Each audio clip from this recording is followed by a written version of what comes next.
There is no growth in comfort and no comfort in growth. Yet the big leaps are how careers are made and how businesses excel. So how do you master not knowing at all or feeling like an imposter? How do you have the conversations that will lead to trust and, of course, excellence? How do you take charge of the things that you can control? How do you thrive outside your comfort zone? That's what this podcast is about. I'm your host, Wanda Wallace, and it's time to get out of the comfort zone. Welcome to the conversation. So let's face it, when we're in our comfort zone, the truth is we do the same routine and have the same habits and sometimes the same sets of expectations. And you know as well as I do that to get out of your comfort zone, what you're doing is changing your habits and sometimes changing your expectations. Now, one of those sets of expectations, probably something you've been told for years, is the notion that you separate the emotions from any situation. I'm going to tell you today, and I think my guest is going to say the same thing, that when the outcome really matters, you can't take the emotion out of it. And by the way, there is information in that exchange of emotion, yours and the other person's emotions.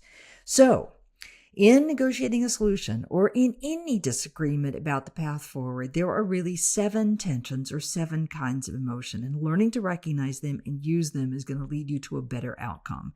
So what are the 7? Why do they matter? And how to use them for a breakthrough? That's what we're going to talk about today. My guest is Cash Nickerson. He's chair of Nickerson Stoneleigh Incorporated, a private investment firm, and he's also president of Cash Nickerson PC, a law and negotiation consulting firm. He was the North American chairman of AKKA Technologies and a whole range of other things that he's done over the course of his career. As a corporate attorney, as a marketing executive for Union Pacific Railroad, as a partner at Jenner & Block, as chairman and CEO of a tech company, 40 years of negotiation experience, and he's taught negotiation to law students all over. 7 books, but the one we're talking about today, The 7 Tensions of Negotiation. Find out more on his website, cashnickerson.com. Cash, welcome to the show. Thank you, Wanda. I'm delighted to be here to chat with you. I am delighted to have you here too. So, I always like to ask everybody the first, why? Why do you care about this topic about the tensions of negotiation? Wow, that's a really good question. And I love the word why, especially in negotiation. Anytime somebody says they must have something, it's like, well, why? Right? So thank you for using my favorite word early on. I'm working on an article now that really posits that that bad negotiating skills are a public health crisis. When we don't negotiate well, people die. I mean, think about it. And I actually believe that we need to engage in education of negotiation skills at a very young age. I'm talking kindergarten, first grade, second grade, because you look at our world leaders, you look at our corporate leaders, and many of them have very bad negotiating skills. They may focus on one of the 7 tensions, but only one, and so for me, I think we could really change the world. If you look at how many people died in wars in the last century, it was over 200 million. If you look at how much money was spent on litigation a year, it's 20 plus billions of dollars. So, we have to learn how to deal with each other in a better way in terms of when we both want something. Yeah, I would agree with that one. I suspect parents might be a little bit nervous about you teaching their kindergartners negotiation skills, because I can see that getting used back at home, but maybe for a good outcome. I will say, though, I have for years used a self-assessment test that looks at conflict and approaches to conflict, negotiation being one of those approaches. And it sort of returns an assessment, an easy assessment that says, which of the 5 styles of conflict do you use, one of which is negotiation. I am shocked at how low the negotiation tactics are in the corporate world around the globe at senior and mid-level management. It's really rather shocking. So I agree with you. We all need a little bit better skills in how to do it. Okay, so let me start with what I said at the beginning. The conventional wisdom in negotiation is to take the emotion out. And I made the argument in my intro that you can't do that. But I want to know what you think. Well, how do you see this situation? Yeah, I 100% agree. You can take it out, and maybe people avoid it but it's still there. And so after the deal is over, it will manifest itself either through regret or a feeling of helplessness or whatever. So when we don't pay attention to that side, um, it's not like it just goes away. It's just now becomes packed in a suitcase or a box, a Pandora's type box that will come back someday to, and you may not know why, but you'll blow up at the person with whom you did something that you regret. And you can't exactly explain it, but it's that latent feelings that you didn't deal with because you sat down, like negotiating with another human being was just a game of chess, and or some collaborative game you work on together. There's some of that in negotiating, but by and large, it's really a, a human endeavor with human feelings that need to be acknowledged and managed. And talked through and dealt with Exactly. and whatever. I think about people negotiating with a boss over a target for the year or objectives for the year or over salary. I think about negotiating for a new role that you're going to get and the conditions in terms of that role. I think about negotiating with a union even. I mean, if you think about all the different kinds of negotiations that we do, even with supplier negotiations, where one party can resent what they agreed to and never really work through. And then that resentment just comes through in some other place later in a point in time. 100% agree. Okay. All right. Makes sense to me. All right. So now I know, let's talk about, when we're taught the classic negotiations, sort of the quote Bible of classic negotiations is a book called Getting to Yes. And I imagine everybody who's done any business training anywhere has read that book and taken courses on that one. But you'd like to say we've gotten a lot wrong in that one. So what are we getting wrong in this standard approach? The Getting to Yes approach was considered revolutionary at the time because it was trying to characterize all negotiation as positional negotiation that was either hard or soft. Like that's what negotiation was about. You were either a tough person that came and demanded what you got, or you were someone who gave up. And it just dismissed the entire world of what we really do a lot of, which is haggle, and said, well, you need to do things like find mutual gains. And I'll give you an example that's really, really shows you some of what I don't like about Getting to Yes. Separate the people from the problem, of course, is one that we'll talk about when we talk about relationship tension. But imagine this example is in a book. This example is in Getting to Yes. 2 kids want an orange. And it says, so the orange gets cut in half and each kid gets half the orange. But then they find out later that one wanted the orange and one wanted the peel to make a cake or a pie. Now, that's quite laughable. Okay, both kids want the orange. I've asked hundreds of kids, does anybody want the peeling? Nobody wants the peeling. I use a Snickers bar sometimes, and it's like in Getting to Yes thinking, one person will want the bar and one person will want the wrapper. No, mostly we always want the bar. We don't want the wrapper, but it uses examples that are just laughable from a real life perspective. Now, having said that, there are, of course, opportunities to try and use mutual gain thinking, but to think that that's the be all and end all. And I've taught before I've been a guest lecturer, and I have a course I teach in law school, but I guest taught at University of Texas, the MBA students. And I said, what book are you using? They said, Getting to Yes. I said, okay, give me a couple volunteers. A couple volunteers came up. I took $100 bill out of my pocket, put it between them and said, okay, use Getting to Yes on that. I mean, the fact is, they're going to split it if they're smart. But there's no Getting to Yes technique for what we do mostly, which is we both want the same thing. And, so anyway, that's some of what I don't like. Yeah. And huge respect to the authors of Getting to Yes. You've done a lot of research and a lot of background, a whole bunch of stuff like that. So a couple of whom I know. So before I can go down and completely trash their work, let me at least give some kudos. My problem with the getting to yes philosophy is that most of the time in corporate world, as you're saying, there is no win-win strategy. We can't both get all that we want. One of us is going to give up something and the other is going to give up something. And so it's that, how do you negotiate when you know it's not a win-win? If it's a win-win, okay, cool. One wants the orange peeling, one wants the orange, cool. That one's if you can get there and figure it out, fantastic. But when it's lose-lose in some version, that's where it gets hard. And that's where I think getting to yes falls down for me. All right. So I want to talk for a little bit about the kind of internal tensions that you get inside companies. So the sort of scenario I hear all the time, Cash, is I have a project.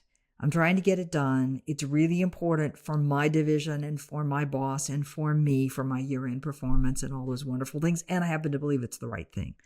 To complete this project, I need a peer in another group. Doesn't report to my boss, but in another group to do something. They have their own competing agenda and priorities and time and resources. And the negotiation there of how much of your time and attention can I get and what do you get from me in exchange becomes really tricky. How do we think about those kind of exchanges in your framework? It's a very good question. I don't approach any negotiation like that without looking at all 7 tensions. So what tends to happen is people get good at one of them. So let's take the first one, relationship tension. Okay. Someone who's good at relationship tension will just sort of go to all the players who could be involved, including the person you need, and just work the interpersonal side of it. Like, they'll use their charm, they'll use their charisma, they'll use their persuasive skills, but they're going to be more or less saying, look, I'll help you later. I'll do something for you. Don't you appreciate me? And that's, so people tend to get good at one. All right. But if you look at more than just relationship, if you look at, what process could I use to get something like that from a coworker? What timing is involved in it? Is this something I need right now? Or is it something I have some latitude so that I can fit things into their schedule or where they may have some slack time? What's the power situation like between my group and that group? What outcome do I really want? What do I really need? I might think I need that person for this hours, but they may have someone else who might be able to actually do some of the work. And do I need an agent to go help me out with this, like my boss to go to their boss? What's the team scenario that I'm dealing with? So when you look at the relationship, the outcome, the process, the power, the timing, the agent, and the team, when you look at everything together, you will come to a better result than if you sort of lean on what you're good at. Some people are process people, and they would spend all their time planning about how to make this happen. That's one of the tensions, but you need to deal with all the tensions in order to sort of have a successful outcome. You don't know where the breakthrough will come from. Yeah. Yeah, that's an interesting, because I see this. I see that people lean into the power, as in, I'm going to get my boss to go tell your boss to make you do. I see that people lean into the process, the planning of it, the activities. I see that people would lean into the timing. I need to have this by then, and they'll put pressure on accordingly. But you're right. I rarely see people look at all of those in totality and say, what is going to help in this particular situation? All right. So walk us through 7 tensions. Walk us through each one. Kind of give me an example of each so I understand how it works. Sure. Let's go back to my Snickers bar. Okay. Let's imagine that you and I are sitting across from each other and there's a Snickers bar or an orange between us. Okay. The first thing that's going to come to play is sort of like, what's the relationship I have to you? Are you a child? Are you an enemy? Are you a friend? Are you a competitor? What is our relationship? Because what your relationship is going to affect how you approach that negotiation. I was teaching a class and a student was given their description of a negotiation they'd done recently, and it had to do with them selling a table to another student.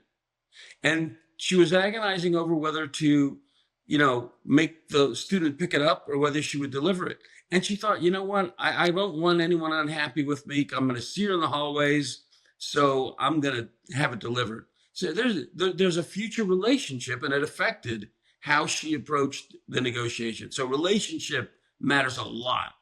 And then outcome, what's a reasonable outcome when you and I are sitting across from something like that? And outcomes often get redefined when they're thought about properly. I'm amazed how many people think they know what they want, but then when you really start asking questions like your why question, you find out, oops, they actually wanted something different. So our being clear and writing down what we want and then letting someone sort of attack it for us, the outcome may be different. The process is fascinating. How are you and I going to decide how we should split this valuable commodity between us? What process are we going to use? Are we going to meet just that one time? Are we going to meet via Zoom? Are we going to meet at your place, my place? Or is it just a phone call? Is it just email? So what process are you going to use? Power is an interesting one, right? What leverage do you have that I don't have? What if you, bring a knife to the meeting and say, hey, come and get it. I'm taking the whole Snickers bar. The power scenario is fascinating, especially in corporate America, because there's formal power, but then there's tremendous informal power. You may have a superstar that's not that high in the organization, but everybody loves their work, and they may not look powerful, but they're incredibly powerful. So the whole power thing, timing is interesting. We don't think enough about timing. Is this really a today issue? Is this 2 weeks? Is this 6 months? What's your timing? What's my timing? Your example. I mean, maybe they have Slack coming in 3 months and you push them today and you're going to get a really strong pushback. But when they finish this current project, they would have some time. So timing is critical. And then agent is like, is this something I should do? Or, if we're sitting across from each other with this bar, I might say, you know what, I don't want to do this. I want to get a lawyer to do this for me. Or inside corporate America, my boss or some other counterpart or HR. HR can exert leverage if there's something I'm unhappy about potentially. So are you going to have somebody else do it for you? And what power and authority are you going to give them? And then finally, team, which is like, who else am I accountable to on this? I'm accountable to a group of people, often, especially an organization. It's not just me. There's other elements that I have to think about in terms and probably consult with and maybe get authority from in order to get something done. So those are the core 7 tensions. And like I said, people tend to fixate maybe on 1 or 2. People who are powerful often use what I call a TOP, T-O-P. There'll be timing, they'll be outcome oriented, and they'll be power oriented. So it's like when Elon Musk was going to did buy Twitter, he said, I'm going to pay $52 a share, and that offer is going to be there tomorrow, and your shareholders are going to like it. Look at him, just power, right? The outcome and timing. And your boss say, I want to have this report and I need it by Friday. No, I don't need it. I will get it Friday, etc. So you often see that sort of top, from powerful people in an organization or otherwise, or among leaders. And people who have to deal with that will often lean back on relationship. Hey, it's me. Relationship, they'll use process. So it's like when you push, I would say, okay, all right, well, let's agree on a process that would get us from here to there. And they may get an agent to help with their, when they're under stress from a top strategy, and they may pull in a team. So the shareholders of Twitter became part of the team. They hired lawyers, got an agent. They set forth a process, initiating litigation. Here's the process that's going to take place. And so that's kind of, those are 2 contrasting styles that you see a lot. Okay. All right. Let's make sure I like this. Relationship, outcome, process, power, timing, agent, or team. Okay. So let's go back to the case of the 2 of us. I am trying to get a project done. My boss has used a lot of pressure on me. So let's say it's a top strategy.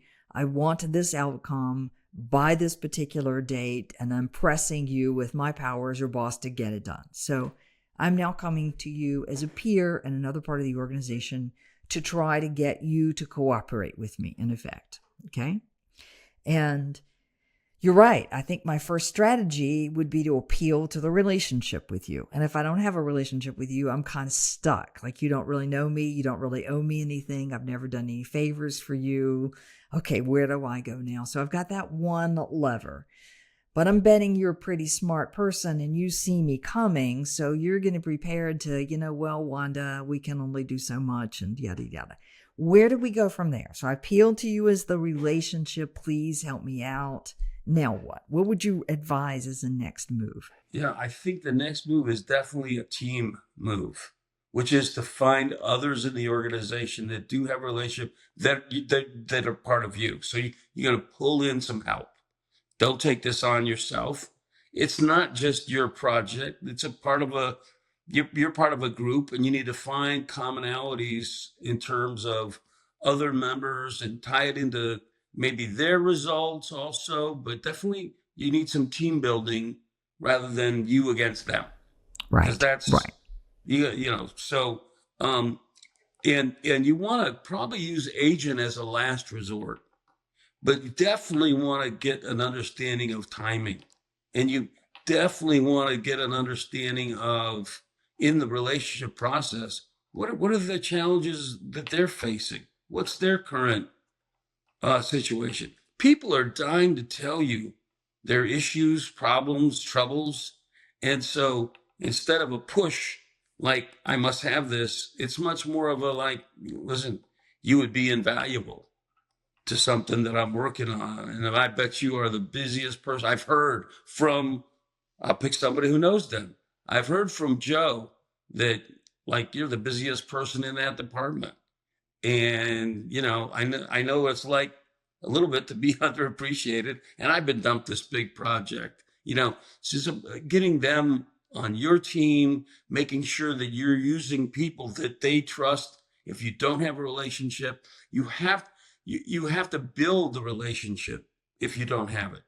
Because at the end of the day, humans are very emotional, and very into understanding each other's challenges and problems. Yeah. That's what we want. It isn't always what we give, what we serve up. I know what I want from you, but it may not be what I give to you. So, okay, the notion is I'm going to try to do something that acknowledges you as a human being and builds the relationship. So I'm going to talk about what I've heard about you, about your reputation. I'm going to talk about how much faith other people have put in you. I'm going to talk about how much visibility this might bring to you. I'm going to talk about what I might do to help you.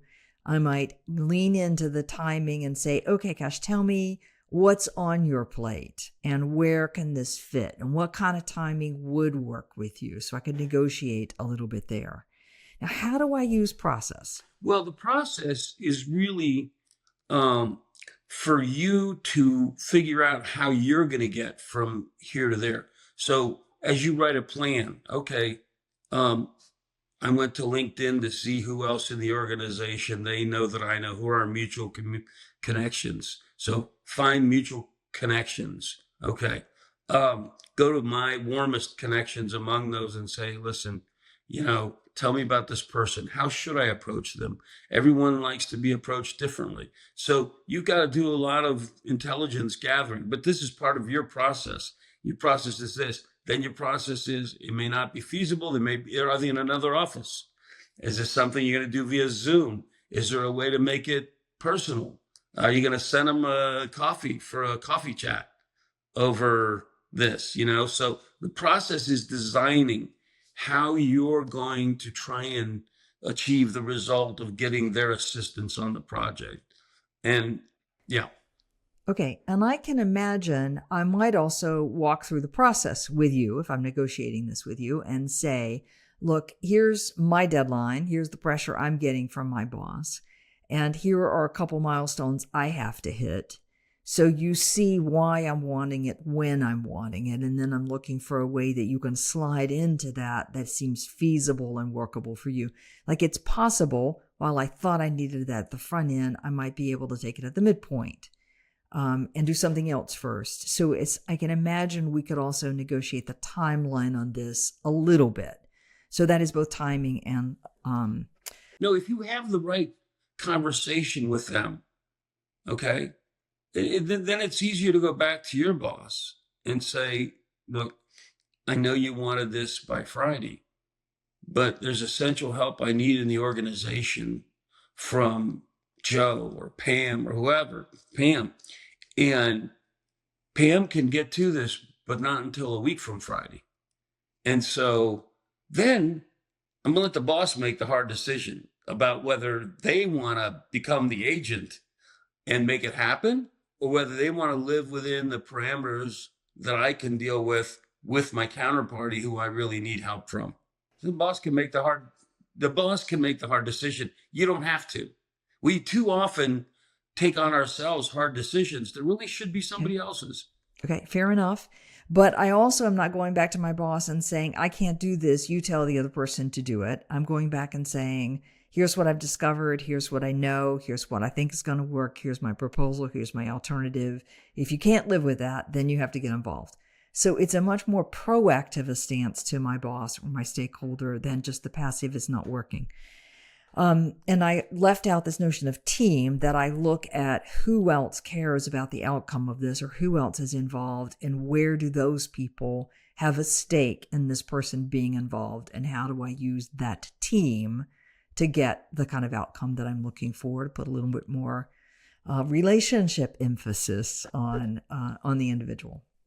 Yeah, and when you do the teamwork, when you examine the teamwork, okay, you may find somebody in that network is going to tell you that, oh, Pam's got a new person she just brought from such and such a place, and they could probably do this. See, we get overly committed to an outcome. I must have Pam. But there may be other options, but I won't find out unless, I call negotiation a process of discovery. So you need to be open-minded about the outcomes. I must have Pam. Well, but wait a minute. There's someone in another office who does the same thing Pam does. And if you do enough research, and guess what? They could get to it sooner. So Right. Anyway, there's... Right. Well, I think a trick that we often miss, either when you are Pam yourself or when I'm trying to get Pam to do something, is somebody else can do the first cut at it, the first run through the analysis, say if it's a data. And that is enough to get me to my next milestone, but I still may need Pam to do a last final analysis of it, just to make sure that there's no mistakes in that. That's less of Pam's time. It can happen later. So, I'm using much more of a team approach to get this piece of work done rather than just dumping it on one person and expecting an outcome on that one. Yeah, if you spend the time in the process and looking at all, you will find solutions you didn't think of. Too often, what happens in that scenario, this is my life with big corporations, somebody will absolutely go back to their boss and say, Pam said no. I can't get it. And I hate it. As CEO, I couldn't stand when people come to me without a solution.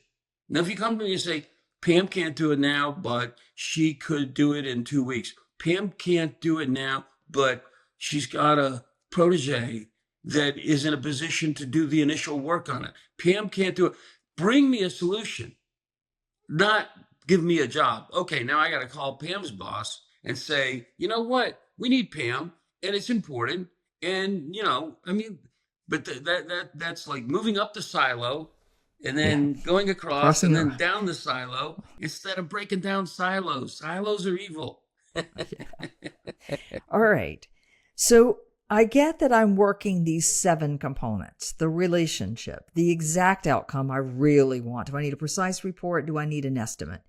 The process I'm going to use to get there, the power I have or the power somebody else has, the timing, when is it that we really need it, whether I'm using another agent like my boss to get the job done, and who else is on the team, who else cares about the outcome. I'm looking at all 7 of those before I've completely moved on saying this can or can't done, or Pam, you have to do it, or whatever other version, my boss, I can't do it. Okay, so in each of these, so you talk about these 7 tensions as having emotion in each of them. So talk to me about that emotional process in there. Yeah.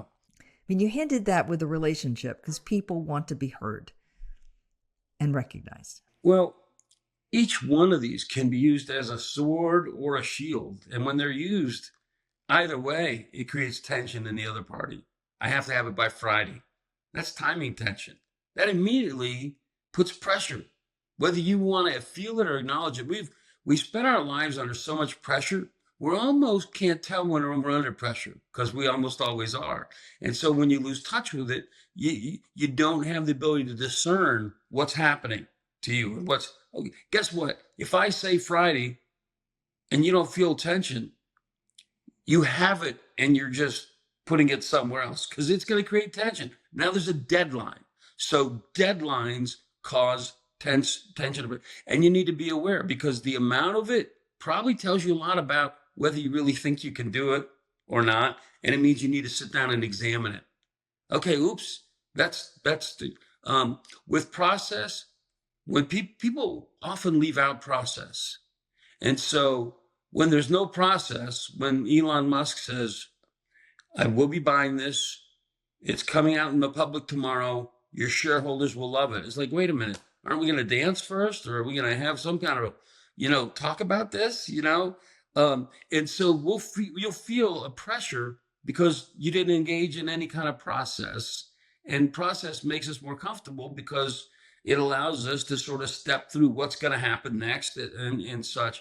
Power is the same way. When faced with power, that's tense. When someone, has more resources or has more choices and they come at you, you're going to feel tension from that. I talked about timing. I talked about an agent. An agent gets introduced and all of a sudden you're getting pressure from someone who isn't. As they have a stake, they're really just an intermediary. Or team, somebody builds a team and a coalition very quickly, and it's you against some team. So any of those can be swords, and they can be shields too. Like I said, someone comes at you with pure power and pure timing and pure outcome. You say, okay, you know what? That's interesting. I wonder what process could we go through to make sure that all makes sense. Let's chart that out. Who do we need involved? When? Blah blah blah. So you can see now I'm using process as a shield, right? Because when power is met with power, bad things happen. Right? You don't get very far. Yeah. You don't get very far. My boss yells at your boss. Okay, great. Now everybody's worse off, and it's my fault. And it's my fault. Right. And I will remember that next time. I'm a troublemaker. I blew up the whole organization over needing Pam's help. Fair enough. I get this. I want to go back to this notion that you said earlier about process, that giving people a say in how things get done makes them feel more appreciated, more valued, more engaged. And not giving them a say almost always puts up a barrier of resistance. And I see this when we're negotiating a goal, when we're negotiating, year-end kind of details, when we're trying to say the timelines. I mean, I see this all the time in organizations. We tell rather than give people a voice in how we might get there and where we might get to, both the outcome and the process. So I like that notion that you open up the process to have a discussion about it, that can make people feel a little bit more involved, a little bit more recognized. Are those fair words? Yeah, and it's interesting. There tend to be people who are heavily reliant on process. Again, we tend to get attached to one or two of these. And so you see these archetypes, and you can see it if you think about it, and it's not always obvious. People look at someone like Donald Trump as a power negotiator, but he's not. He's a relationship negotiator. And all you have to do is listen to him, and he'll say, I have a great relationship with so-and-so. I have a great relationship with so-and-so.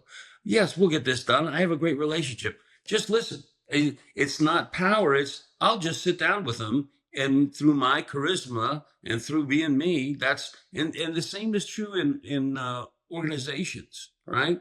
You will people will you'll see that people rely on these to varying degrees, but they rarely use all seven, and they generally use what they've been rewarded for over time within the organization.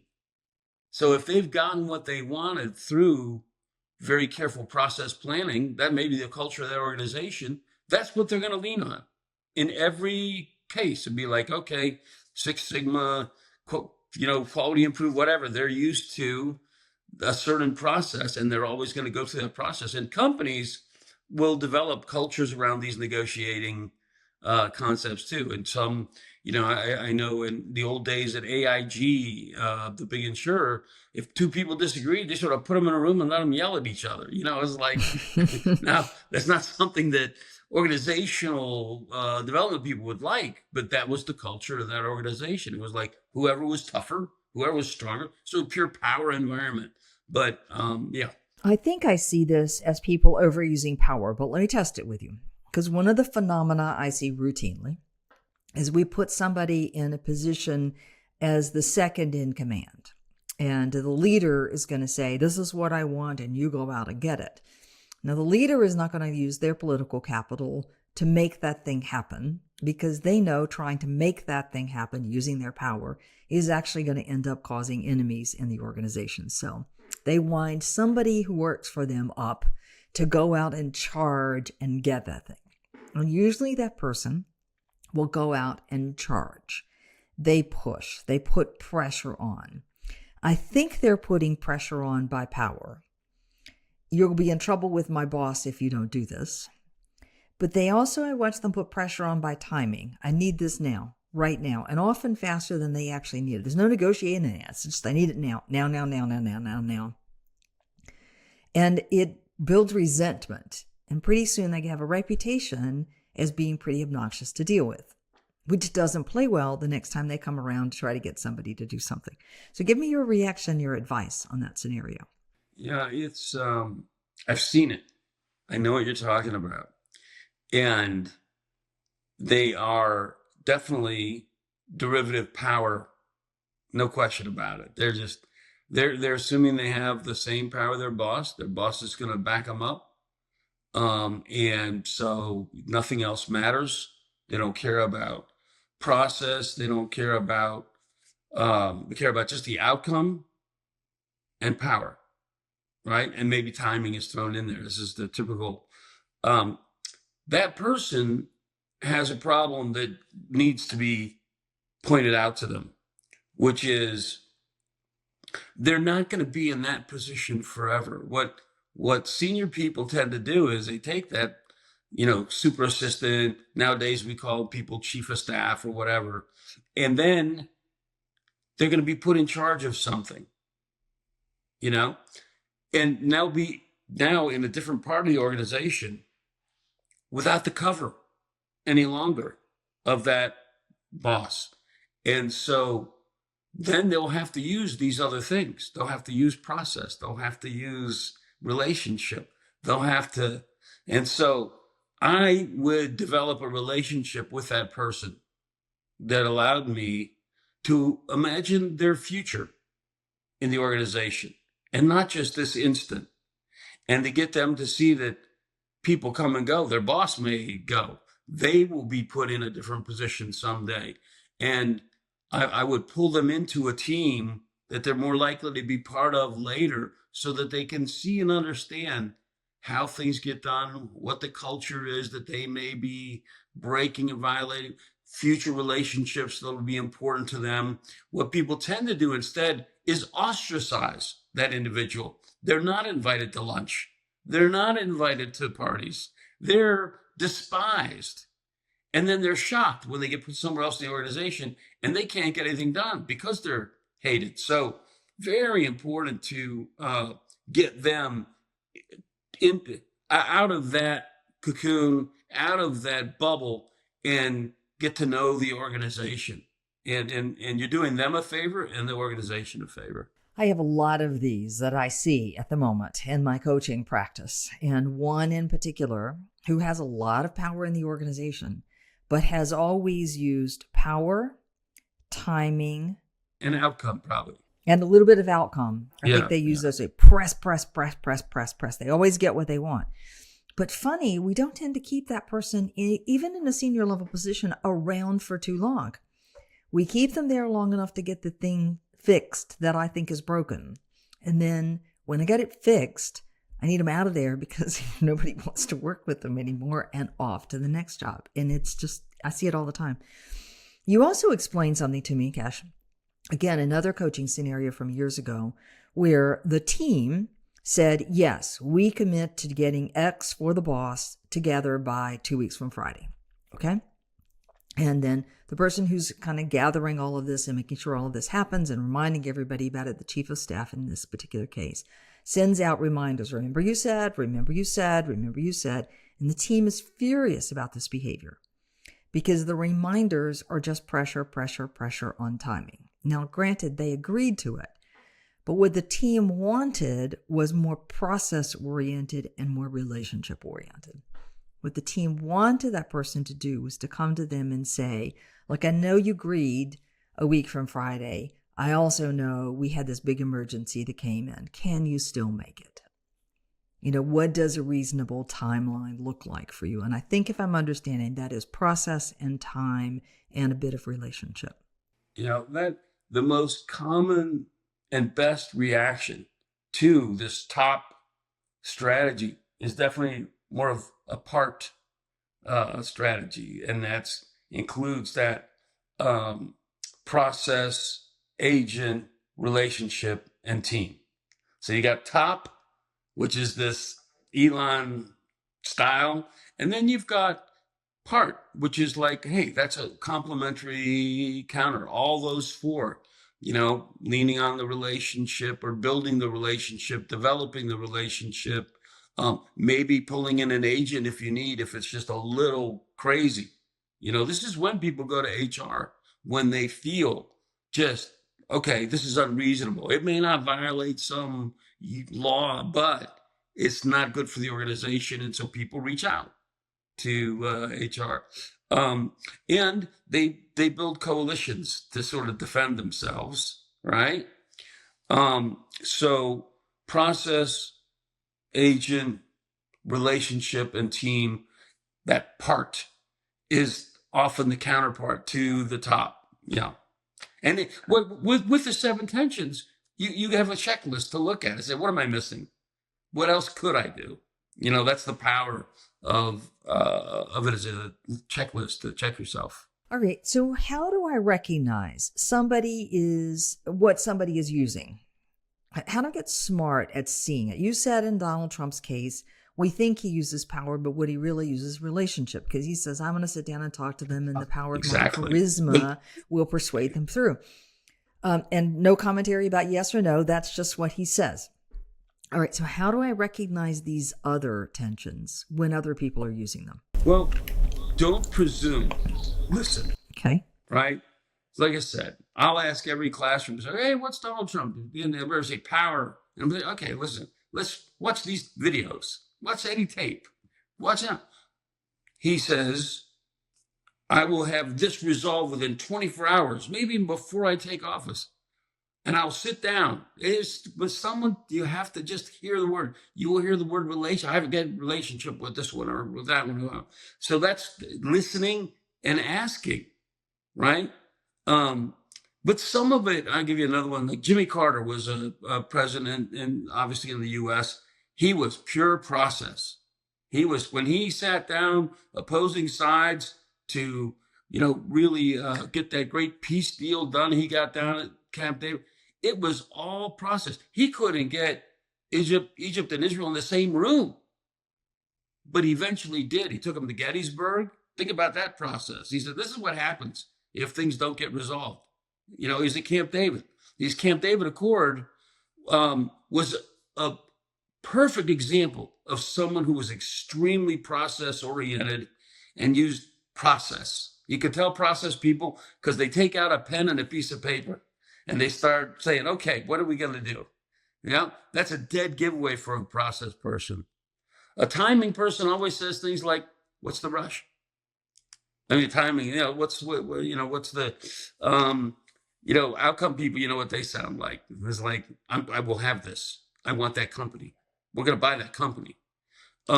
Relationship people, I already told you, so they're just like, well, I have a great relationship with Wanda. I'll give her a call.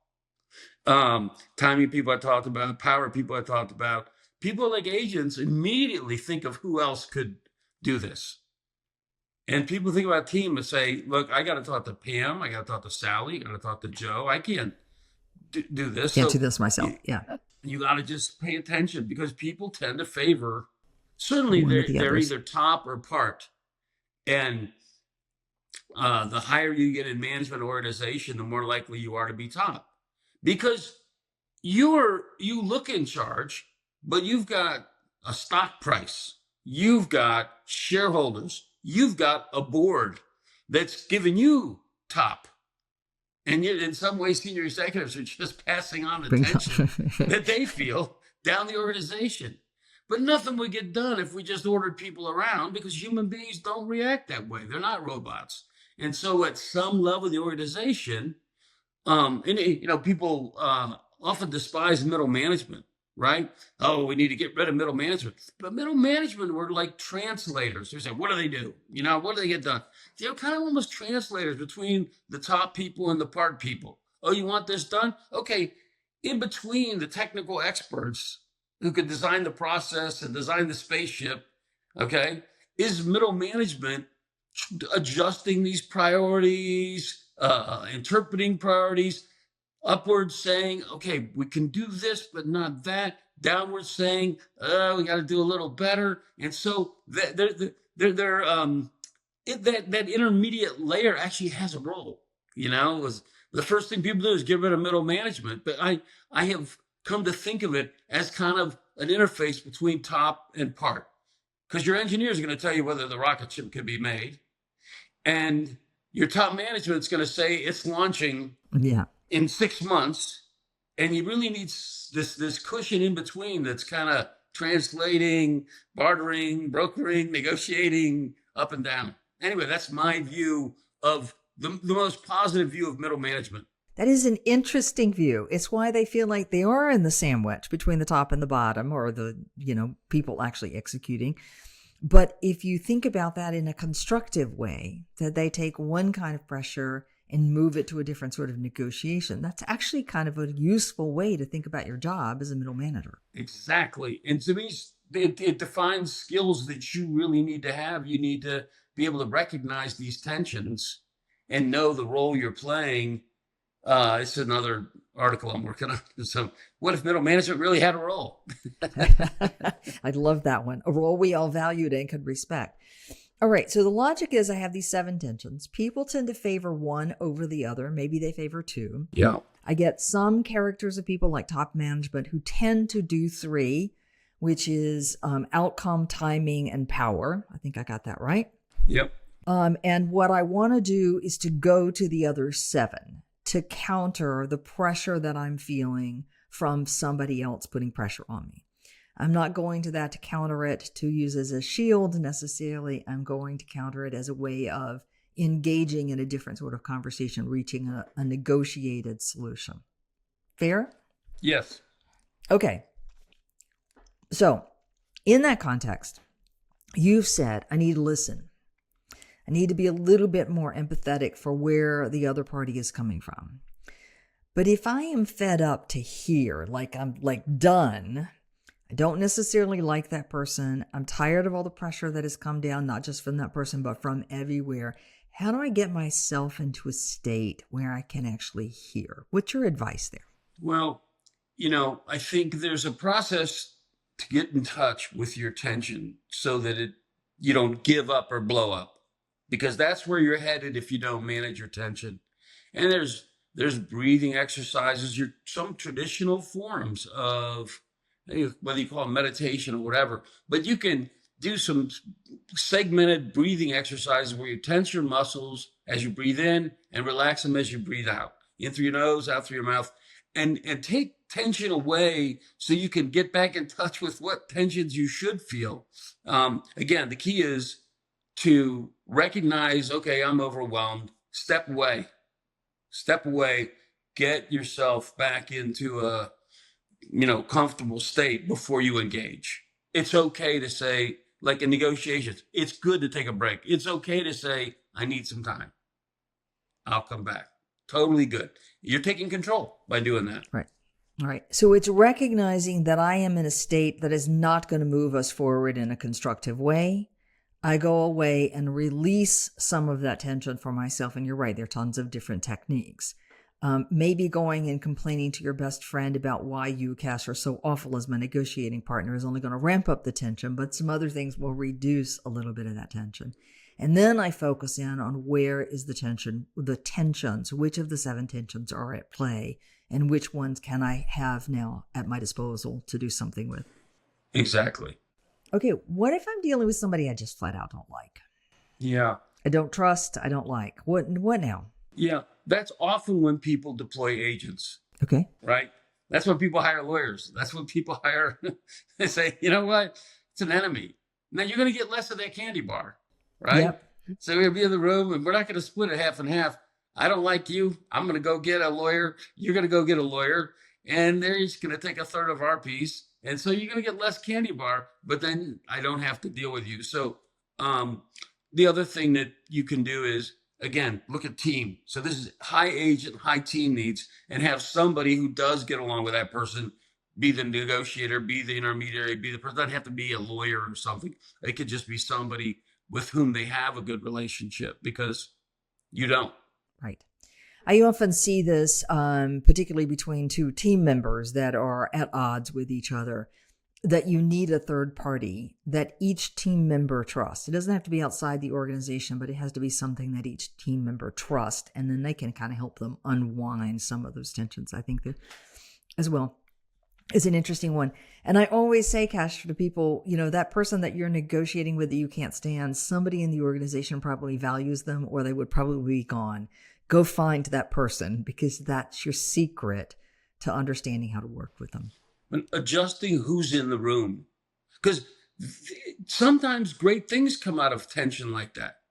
I mean, so that person is probably respected. Maybe they're a devil's advocate. Maybe they always say no. Maybe they're just a complete PIA, but they're there for a reason. It just means you need a different balance in the room, because if it's just you and that other person, it's not going to work. So who's in the room? Very powerful, based on relationships, styles, etc. It also often makes other people behave slightly differently depending upon who's in the room and who's listening, and all sorts of variations on that theme. Okay, Cash, fascinating conversation. So I'm taking away from this, really hanging on to the 7 tensions. So those are relationship, outcome, process, power, timing, agent, and team. Typically, in the classic mode, people use top: timing, outcome, and power. My go-to is part: process, agent, relationship, and team. So I start looking at the other sides. I try to keep myself from being overwhelmed by the tension, and I start looking for a different approach that will open up some part of the negotiation angle. 7 tensions, 7 ways to work. Okay? Lovely conversation, Cash. Thank you very much. Wanda, it was my pleasure. Delightful. Thank you. Thank you. All right. You can find out more from Cash at his website, cashnickerson.com. The book we've been talking about, The 7 Tensions of Negotiation. And join us next week for another episode in Getting Out of Your Comfort Zone.